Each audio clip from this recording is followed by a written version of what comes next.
Saya mencintai Indonesia secara tanpa syarat. Di sini saya dilahirkan, di sini saya dibesarkan, dan di sini saya akan berjuang.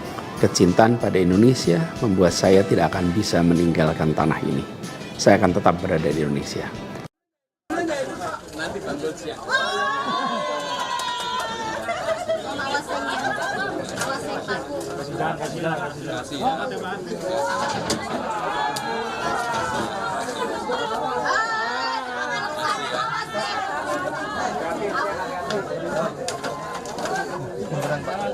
Kasih jalan kaki.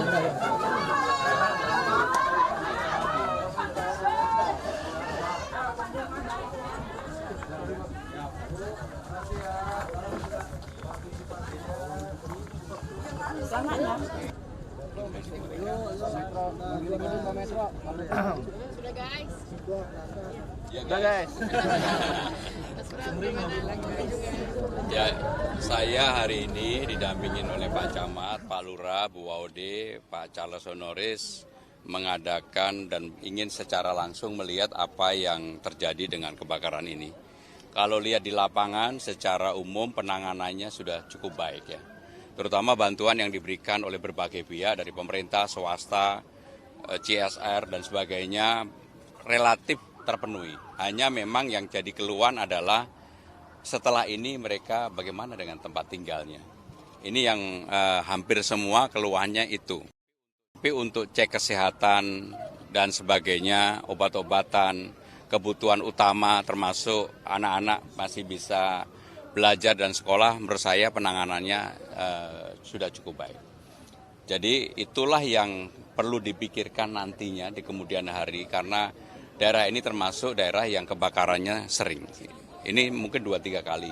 Dan penyebab utamanya selalu konsleting listrik atau lagi masak atau menaruh api yang kemudian berkembang kemana-mana. Jadi itu yang saya lihat, tapi alhamdulillah penanganannya secara keseluruhan saya harus mengakui sudah berjalan cukup baik. Dan bantuannya baik banget. Nah, tanggapannya Mas terkait Yusuf, Kala kemarin menyebutkan untuk korban dialihkan ke rusun seperti itu dari lokasinya. Ya, memang ada hal yang belum terselesaikan di tempat ini. Dan ini adalah persoalan yang lama banget.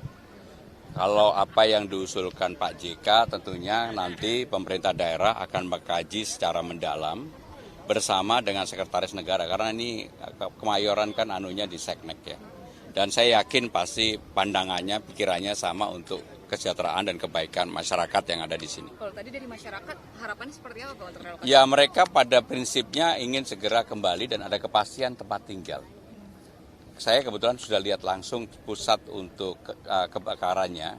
Itu kan memang rumah yang agak sempit, suaminya lagi di atas, dia tinggalkan, terjadi kebakaran dan kemana-mana. Jadi kalau melihat peristiwa itu menurut saya pasti para penghuni di sini juga memikirkan kalau memang ada kepastian tempat yang lebih layak, lebih baik seperti yang disampaikan Pak JK dan tidak kemudian dihantui setiap waktu dengan kalau Kemayoran kemudian. Jadi harus ada solusinya. Nanti kita pikirin. Mas, sedikit Mas terkait soal gugatan MK. Ini kan Ridho akhirnya memutuskan untuk tidak melakukan gugatan ke MK. Dari Mas Pram sendiri bagaimana tanggapannya? Ya, saya secara pribadi baik pasangan 01 maupun 02 yang tidak menyampaikan gugatan ke MK mengucapkan terima kasih. Artinya Jakarta segera bisa konsentrasi untuk berbenah. Karena memang kondisi sekarang juga bukan kondisi yang baik-baik saja. Karena kalau lihat peristiwa dunia, ekonomi dunia, tekanan dunia sekarang ini pasti cepat atau lambat juga akan dirasakan oleh masyarakat yang ada di Jakarta. Kalau politiknya belum segera settle, pasti ada dampaknya. Sehingga dengan demikian saya mengucapkan terima kasih dan pemilihan gubernur di Jakarta kali ini adalah pemilihan yang tingkat tensi politiknya itu paling rendah. Tensi politiknya. Sehingga dengan demikian kita semua patut bersyukur seperti yang saya sampaikan di awal, politik kami dan saya juga yang lainnya, politik riang gembira itu bisa terwujud dalam waktu ketika pelaksanaan kampanye, sosialisasi sampai dengan penyoblosan, bahkan sampai perhitungan praktis di Jakarta tidak ada peristiwa yang berarti. Jadi saya melihat Jakarta bisa menjadi role model demokrasi yang ada di Indonesia. Kenapa tensinya Ya karena kami yang gembira. Saya sendiri juga nggak pernah menganggap kompetitor itu sebagai lawan. Karena saya selalu berulang kali mengatakan lawan saya adalah diri saya sendiri. Pak, dengan akan konsentrasi terhadap pembenahan di Jakarta, mungkin sebagai langkah awal nanti Paspram akan menyoroti hal apa aja? Jadi dalam waktu 100 hari saya akan berkunjung kembali ke daerah-daerah, ke tempat-tempat yang saya datengin.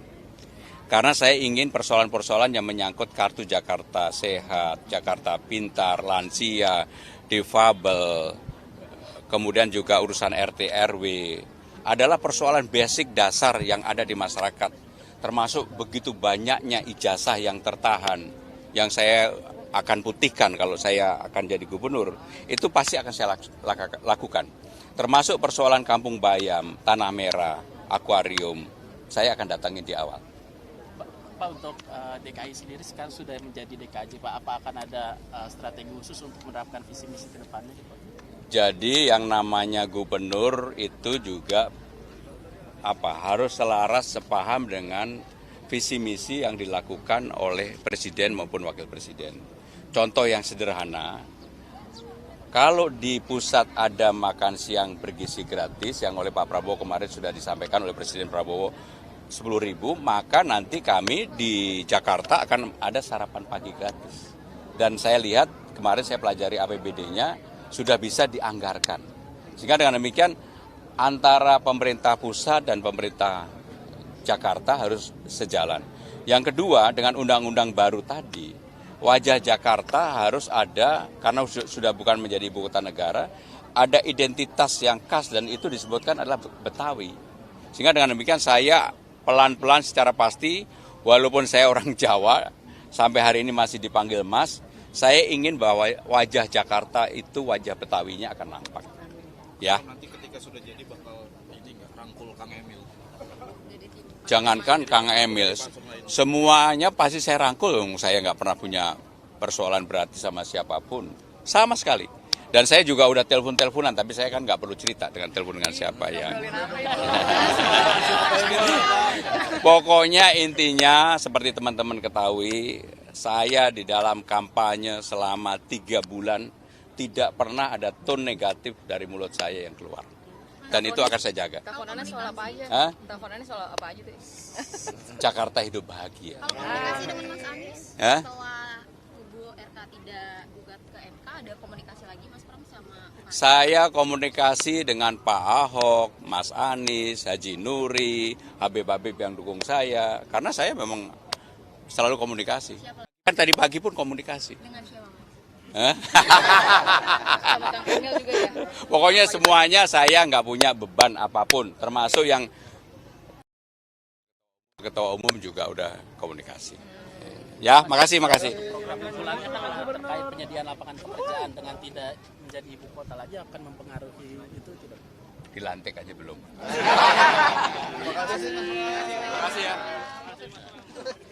Makasih ya semuanya ya. Kecintaan pada Indonesia membuat saya tidak akan bisa meninggalkan tanah ini. Saya akan tetap berada di Indonesia.